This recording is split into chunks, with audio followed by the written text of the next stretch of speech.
My mother-in-law hates the fact that I don't talk to my family.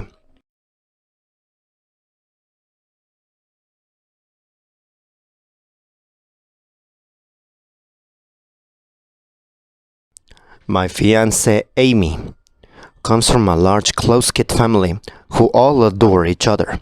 When we met, I explained that I was no contact with my family, and she was okay with the fact that I wasn't comfortable in sharing why we don't talk. The only person who seems to have a problem with this is my soon-to-be mother-in-law, Emily. She cannot fathom that not all families are as close as hers, and has been pushing for us to reconcile. It got so bad that we threatened to invite her from our wedding.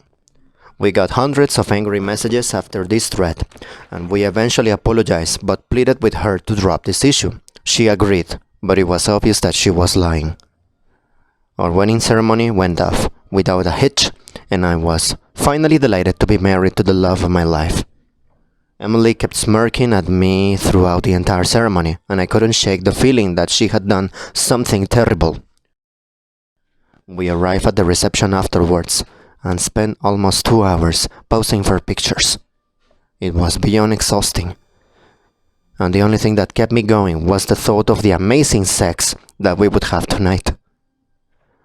After what seemed like an eternity, we were led into the wedding reception and proudly introduced as husband and wife.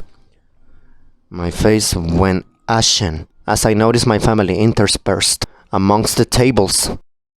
Emily walked over smiling and told me she had decided to invite them to join us on our special days.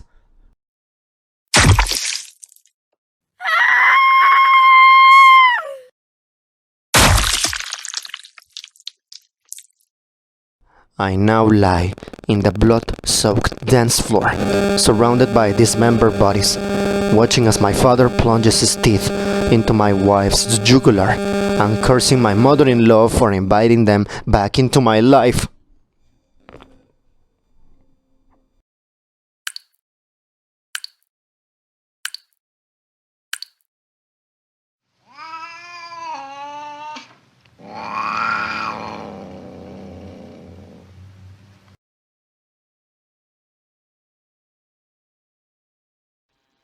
My daughter Amy has been dating this weird guy Mark for the last couple of years.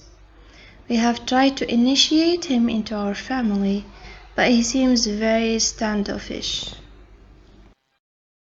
I decided that the best course of action was to blend both of our families together, but he acted offended even though I knew it was a brilliant idea.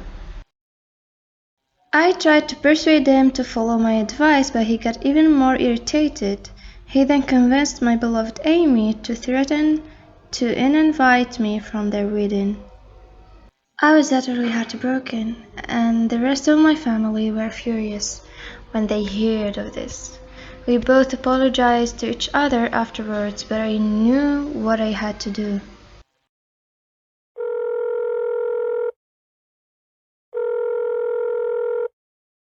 I tracked down his parents and invited them to the after party. They kept asking me really weird questions, like if there would be lots of shaded areas and what blood types we all had. I knew Mark was weird, but they were even worse. The wedding day arrived, and I could barely keep the smile from my face, as I knew Mark would love his surprise. I was standing front and center as they arrived to the reception.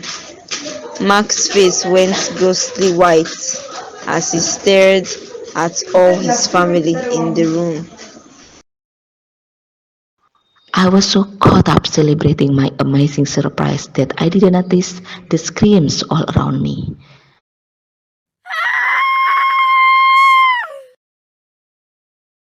I stood there petrified as Mark's family began ripping apart everyone I knew and loved. Soon I was the only one still alive, as even my beloved Amy had been killed by these monsters. I shrank away from Mark as he marched towards me. I stared in horror at his elongated incisors as he smiled menacingly at me. He moved his head towards my neck and said, Gracias por darme la bienvenida a su familia, querida suegra. Thanks for inviting me into your family. as I felt his teeth sink into my throat.